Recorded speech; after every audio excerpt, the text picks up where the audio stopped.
Hi, പുതിയൊരു വീഡിയോയിലേക്ക് സ്വാഗതം. ഇന്ന് വന്നിട്ടുള്ളത് ചിക്കൻ പുലാവിൻ്റെ റെസിപ്പി ആയിട്ടാണ്. നല്ല ഈസിയാണ്, അടിപൊളി ടേസ്റ്റിൽ ഉണ്ടാക്കിയെടുക്കാൻ പറ്റിയ ഒരു പുലാവാണ്. അപ്പോൾ ഇത് എങ്ങനെയാണ് തയ്യാറാക്കുന്നത് നോക്കാം. വീഡിയോ കണ്ടുകൊണ്ടിരിക്കുന്ന സമയത്ത് വീഡിയോ ഇഷ്ടമാവുകയാണെങ്കിൽ ഒന്ന് ലൈക്ക് ചെയ്തേക്കുക. അതുപോലെ സബ്സ്ക്രൈബ് ചെയ്യാത്ത ഫ്രണ്ട്സ് സബ്സ്ക്രൈബ് ചെയ്തിട്ടുകൂടി സപ്പോർട്ട് ചെയ്യണേ. ഞാനിവിടെ മന്തിയൊക്കെ വെക്കാൻ വേണ്ടിയിട്ട് യൂസ് ചെയ്യുന്ന സെല്ല റൈസാണ് ഉപയോഗിച്ചിട്ടുള്ളത്. ഒരു 3 കപ്പ് അരി ഒന്ന് സോക്ക് ചെയ്ത് വെക്കുന്നുണ്ട്. ഒരു അരമണിക്കൂർ ഒന്ന് വെള്ളത്തിൽ നന്നായിട്ട് വാഷ് ചെയ്തിട്ട് കുതിർക്കാനായിട്ട് വെക്കാം. അപ്പോൾ നന്നായിട്ട് കഴുകിയിട്ട് അടച്ചു വെച്ചിട്ടുണ്ട്. അരമണിക്കൂർ കഴിഞ്ഞപ്പോൾ ഇതിലേക്കുള്ള ഒരു മസാല ഒന്ന് പൊടിച്ചെടുക്കുന്നുണ്ട്. അപ്പോൾ അതിന് വേണ്ടിയിട്ട് ഒരു 5-6 ഏലക്കയും 2 ബ്ലാക്ക് കളറിലുള്ള ഏലക്ക കൂടി എടുത്തിട്ടുണ്ട്. ഇനി ഇതിലേക്ക് ഒരു സ്പൂണ് ചെറിയ ജീരകം ചേർത്ത് കൊടുക്കാം. 1 ടേബിൾ സ്പൂണാണ് എടുത്തിട്ടുള്ളത്. അത് നന്നായിട്ട് പൊടിഞ്ഞ് കിട്ടാൻ വേണ്ടിയിട്ട് ഒരു 1/2 ടീസ്പൂൺ പഞ്ചസാര ചേർക്കുന്നുണ്ട്. ഈ റൈസിന് ചെറിയൊരു മധുരം ഉണ്ടാവും. അപ്പോൾ അതിലേക്ക് വേണ്ടിയിട്ടാണ് ഈ പഞ്ചസാര ഈ ഒരു മസാലയുടെ കൂട്ടത്തിൽ ചേർക്കുന്നത്. അങ്ങനെ ആകുമ്പോൾ പെട്ടെന്ന് തന്നെ പൊടിഞ്ഞ് കിട്ടും. അപ്പോൾ അത് പൊടിച്ചെടുത്തിട്ടുണ്ട്. ഇതിനി മാറ്റി വയ്ക്കാം.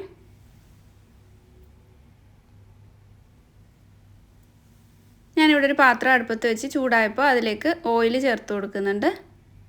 സൺഫ്ലവർ ഓയിൽ, ഏതെങ്കിലും വെജിറ്റബിൾ ഓയിൽ യൂസ് ചെയ്യാം.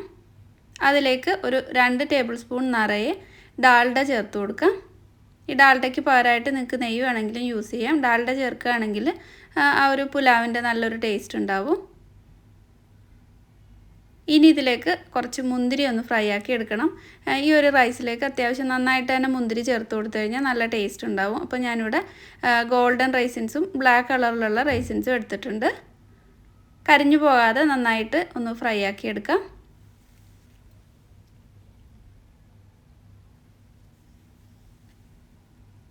ഇപ്പോൾ മുന്തിരിയൊക്കെ നന്നായിട്ട് വീർത്ത് വന്നിട്ടുണ്ട്. ഇതിന് എണ്ണയിൽ നിന്ന് കോരി മാറ്റാം.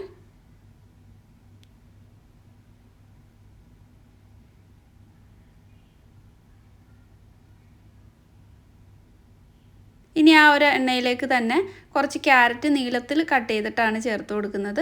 നിങ്ങൾക്ക് കൂടുതലായിട്ട് ക്യാരറ്റ് ചേർക്കുന്ന ഇഷ്ടമാണെങ്കിൽ അതനുസരിച്ച് ചേർത്ത് കൊടുക്കുക. ഞാനിവിടെ ഒരു പകുതി ക്യാരറ്റ് ഇതുപോലെ നീളത്തിൽ കട്ട് ചെയ്തിട്ട് ഒന്ന് നന്നായിട്ടൊന്ന് വഴറ്റി നന്നായിട്ട് ഫ്രൈ ആക്കി എടുക്കുന്നുണ്ട്. ഹൈ ഫ്ലെയിമിൽ തന്നെ ഇട്ടിട്ടാണ് ക്യാരറ്റ് ഫ്രൈ ചെയ്തെടുത്തിട്ടുള്ളത്. ആ ഒരു എണ്ണയിലേക്ക് തന്നെ 2 സവാള കട്ട് ചെയ്തത് ചേർത്ത് കൊടുക്കാം. എന്നിട്ടത് നന്നായിട്ടൊന്ന് വഴറ്റിയെടുക്കണം.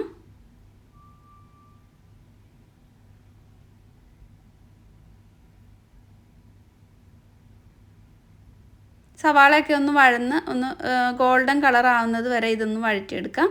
ഒരു മീഡിയം ഫ്ലെയിമിലിട്ടിട്ട് നന്നായിട്ട് ഇളക്കി കൊടുത്തിട്ട് വഴറ്റിയെടുത്താൽ മതി.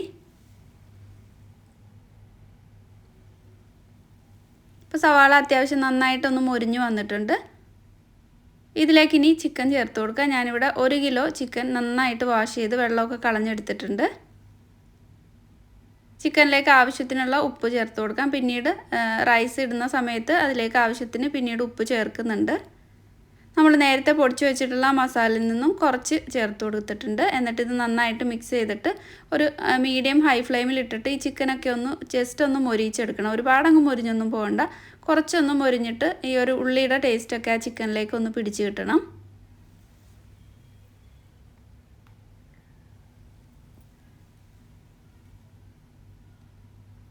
ഇപ്പോൾ ചിക്കനിലുള്ള വെള്ളമൊക്കെ ഒന്ന് ഇറങ്ങി തുടങ്ങിയിട്ടുണ്ട്. നന്നായിട്ടൊന്ന് മിക്സ് ചെയ്ത് കൊടുക്കാം.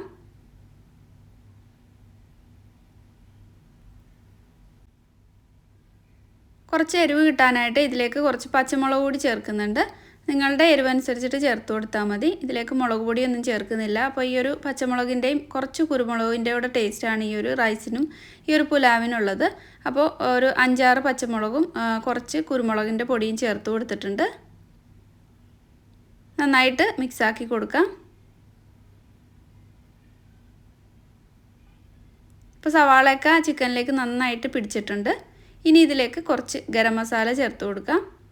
ഒരു 1/2 ടീസ്പൂണൊക്കെ ഗരം മസാല ചേർക്കുന്നുണ്ട്.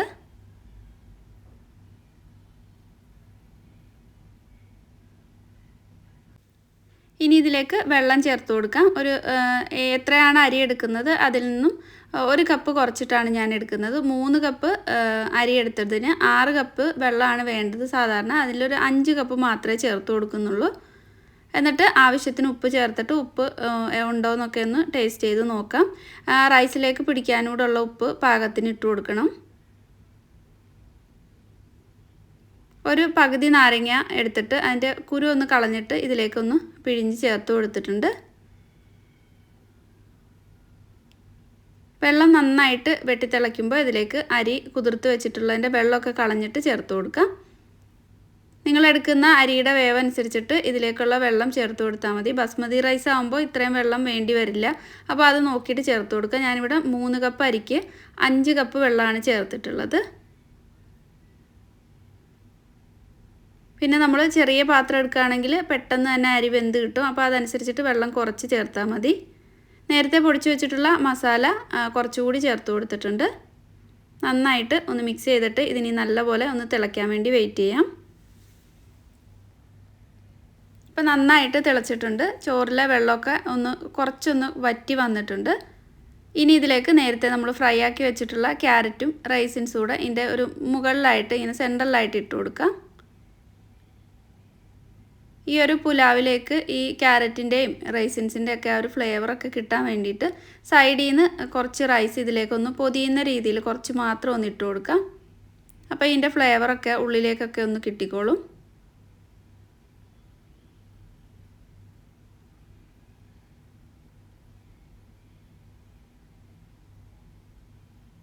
ബാക്കിയുള്ള മസാല കുറച്ചുകൂടി ഇതുപോലൊന്ന് സൈഡിലും അങ്ങിങ്ങായിട്ടൊക്കെ ഇട്ട് കൊടുക്കുന്നുണ്ട്. കുറച്ച് ഗരം മസാല കൂടി ഇതിൻ്റെ ഒപ്പം തന്നെ ഇട്ട് കൊടുക്കാം. ഗരം മസാല കൂടിപ്പോണ്ട.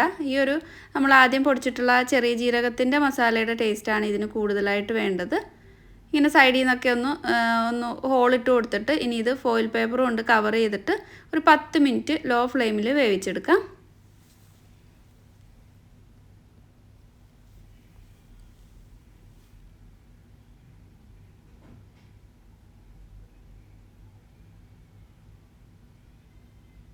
ഇപ്പോൾ 10 മിനിറ്റ് കഴിഞ്ഞിട്ടുണ്ട്. ഫ്ലെയിം ഓഫ് ചെയ്തിട്ട് ഇതിനി തുറന്ന് നോക്കാം. കറക്റ്റ് പാകത്തിന് തന്നെ വെള്ളമൊക്കെ വറ്റി വന്നിട്ടുണ്ട്. നന്നായിട്ട് തന്നെ വെന്ത് വന്നിട്ടുണ്ട്. അപ്പോൾ നമ്മൾ നേരത്തെ ചെയ്തിട്ടുള്ള ആ ഒരു ക്യാരറ്റിൻ്റെയും റൈസിൻസും കൂടെ മുകളിൽ ഇട്ട് കൊടുത്തിട്ടുള്ളത് ഒരു പ്ലേറ്റിലേക്ക് അങ്ങ് കോരി മാറ്റാം. അല്ലാതെ നിങ്ങൾക്ക് വേണമെങ്കിൽ ഞാനിതൊരു ഡെക്കറേഷന് വേണ്ടിയിട്ട് കോരി മാറ്റുന്നതാണ്. അല്ലെങ്കിൽ എല്ലാം കൂടെ അങ്ങ് മിക്സ് ആക്കിയിട്ട് സെർവ് ചെയ്യാവുന്നതാണ്.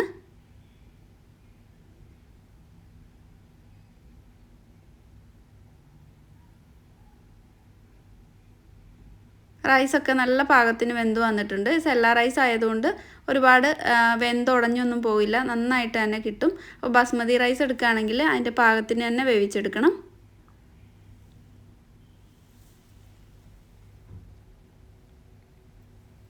ഇത് നല്ല ഈസി ആയിട്ട് ചെയ്തെടുക്കാൻ പറ്റിയ ഒരു പുലാവാണ്. ഇതിലേക്ക് ഇഞ്ചിയോ വെളുത്തുള്ളിയോ അല്ലെങ്കിൽ നമ്മൾ സാധാരണ ബിരിയാണി വെക്കുന്ന പോലെ അത്ര ഇൻഗ്രീഡിയൻസ് ഒന്നും ഇല്ലാതെ തന്നെ ചെയ്തെടുക്കാൻ പറ്റും.